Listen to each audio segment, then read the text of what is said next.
Hello friends, myself Mohammad Shahid. आप देख रहे हैं B2A मेडिकोस। मोस्ट वेलकम है आपका हमारे यूट्यूब चैनल में। अगर आप इस चैनल पर नए हैं तो प्लीज़ चैनल को सब्सक्राइब कीजिए और नीचे दिए गए बेल आइकॉन को प्रेस कीजिए ताकि हमारे हर आने वाली नई वीडियो की नोटिफिकेशंस आप तक पहुंच सके और वीडियो को लास्ट तक ज़रूर देखिए।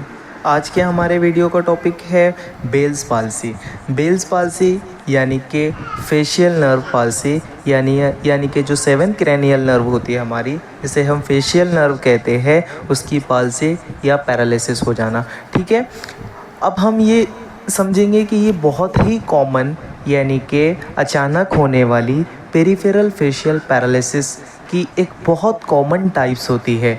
ठीक है, अब चूँकि इसके अंदर 7 क्रैनियल नर्व अफेक्ट हो रही है, यानी ये नर्वस सिस्टम से बिलोंग करती है। तो अब इसको हम आगे समझने से पहले थोड़ा सा हम बेसिक डिस्क्रिप्शन जो होता है नर्वस सिस्टम का, या बेसिक एनाटॉमी जो होती है नर्वस सिस्टम की, वो देख लेंगे ताकि हमें जो है तो आगे और आसानी हो समझने में और हमारा कंसेप्ट क्लियर हो। तो सर, नर्वस सिस्टम मेनली जो होता है वो सेंट्रल नर्वस सिस्टम पर और पेरिफेरल नर्वस सिस्टम पर डिपेंड होता है। यानी नर्वस सिस्टम दो चीज़ों से मिलकर बनता है, सेंट्रल नर्वस सिस्टम और पेरिफेरल नर्वस सिस्टम। फिर सेंट्रल नर्वस सिस्टम में ब्रेन और स्पाइनल कॉर्ड आती है, और सेकंड जो होता है पेरिफेरल नर्वस सिस्टम, वो सोमैटिक नर्वस सिस्टम और ऑटोनोमिक नर्वस सिस्टम पर डिपेंड करता है। सोमैटिक नर्वस सिस्टम जो होता है हमारा, तो वो फिर और मज़ीद दो हिस्सों में डिवाइड होता है, जैसे हम क्रैनियल नर्व्स कहते हैं और स्पाइनल नर्व्स कहते हैं। तो सोमैटिक नर्वस सिस्टम जो होता है तो वो क्रैनियल नर्व्स पे डिपेंड करता है जो कि 12 पेयर्स होती है, और स्पाइनल नर्व्स पे डिपेंड करता है जो कि 31 पेयर्स होती है। पेरिफेरल नर्वस सिस्टम का जो दूसरा भाग है ऑटोनोमिक नर्वस सिस्टम, उसके दो भाग होते हैं, सिंपैथेटिक नर्वस सिस्टम और parasympathetic nervous system. Sympathetic nervous system जो होता है जो एड्रेनालिन और एड्रेनालिन वाला जो सिस्टम होता है।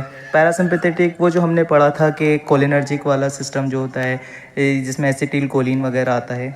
अब जो क्रैनियल नर्व्स होती है जो कि 12 पेयर्स के अंदर होती है, जो कि ब्रेन से निकलती है और डिफरेंट पार्ट को नर्व सप्लाई करती है। जो 12 पेयर्स होते हैं उनमें olfactory nerves, optic nerves, oculomotor nerve, trochlear nerves, trigeminal nerve, abduction nerve, facial nerve, vestibulocochlear nerve, इस तरीके से glossopharyngeal nerve, vagus nerve, accessory nerve और हाइपोग्लोसल नर्व शामिल होती है। अब ईस्ट साइड की जो फेशियल नर्व्स होती है यानी 7 क्रैनियल नर्व्स जो होती है वो डिवाइड होती है फर्दर और 5 ब्रांचेस के अंदर, जिसमें सबसे पहली जो है वो टेम्पोरल ब्रांच है जो इनर्वेट करती है फ्रंटालिस मसल्स को, ऑर्बिकुलरिस ओक्यूलाई मसल्स को।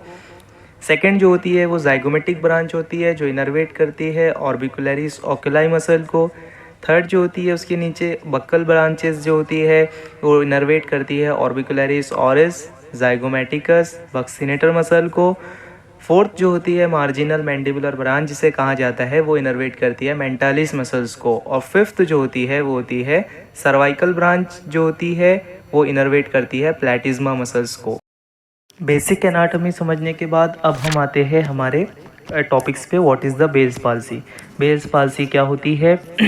बेल्स पाल्सी एक्चुअल में ये 7 क्रैनियल नर्व पाल्सी जो है तो स्पॉन्टेनियस होने वाली पेरिफेरल नर्व की पैरालिसिस, फेशियल पैरालिसिस जिसे हम कहते हैं वो होती है। एक्चुअल में हम डेफिनेशन देखते हैं तो infranuclear lesion of the facial nerve at the stylomastoid foramen इसके अंदर होता है। तो इसको समझेंगे हम। आप अब इस डायग्राम को देखिए गौर से। इसके ऊपर जो दिखाई दे रहा है राइट और लेफ्ट सेरेब्रल हेमिस्फीयर दिखाई दे रहा है ब्रेन के। यहाँ से जो है दो motor neurons, upper motor neurons जो हो रहे हैं ये निकल रहे हैं यहाँ से, और ये जो नीचे जो दिखाई दे रहा है मिड ब्रेन, पॉन्स और मेड्यूला जो स्काई ब्लू कलर के अंदर दिखाई दे रहे हैं, तो वहाँ तक आ रहे हैं पॉन्स तक। तो ये राइट और लेफ्ट अपर मोटर न्यूरॉन्स है जो आपके राइट और लेफ्ट सेरेब्रल हेमिस्फीयर से दिखाई दे रहा है। ये पूरा ब्रेन वाला पार्ट है हमारा। इस ब्रेन वाले पार्ट से ये जो नीचे वाला पार्ट है ये हमारा ब्रेन स्टेम है, जिसके अंदर मिड ब्रेन आता है सबसे ऊपर, उसके नीचे मिड ब्रेन, उसके नीचे पॉन्स, उसके नीचे मेडुला। इससे ये तीनों मिलकर जो होते हैं हमारा ब्रेन स्टेम बनाता है।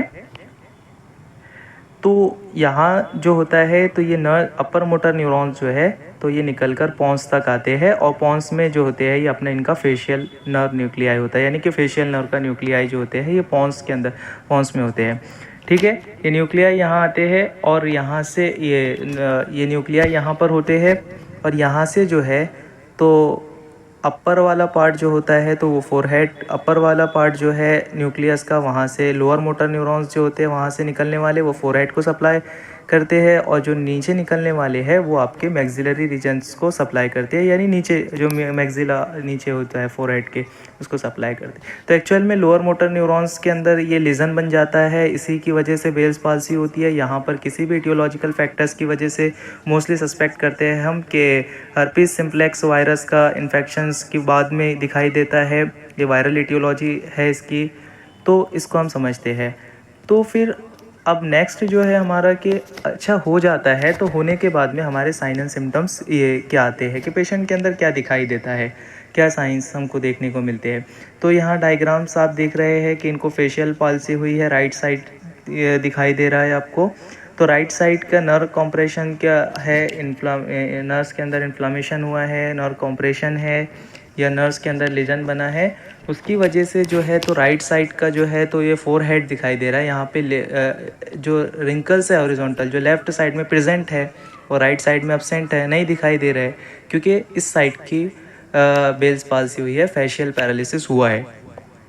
इसी के साथ देखिए यहाँ पर नेजियोलेबियल फोल्ड प्रेजेंट है राइट साइड के अंदर, क्योंकि इधर नॉर्मल है, इधर कुछ नहीं हुआ, इधर के जो लोअर मोटर न्यूरॉन है वो सेफ़ है, इनको कुछ नहीं हुआ है। यहाँ पे नेज़ोलेबियल फोल्ड, नेज़ो मतलब नाक और लेबियल मतलब होंठ, इनके बीच में जो फोल्ड बनता है आमतौर पे हमारे, ये प्रेजेंट है। और इधर देखिए राइट साइड के अंदर डायग्राम के इधर एब्सेंट है यानी कि इधर फोल्ड नहीं बन रहा है, और फोल्ड नहीं बन रहा है यानी कि इधर की साइड की बेल्स पाल्सी हो ही है।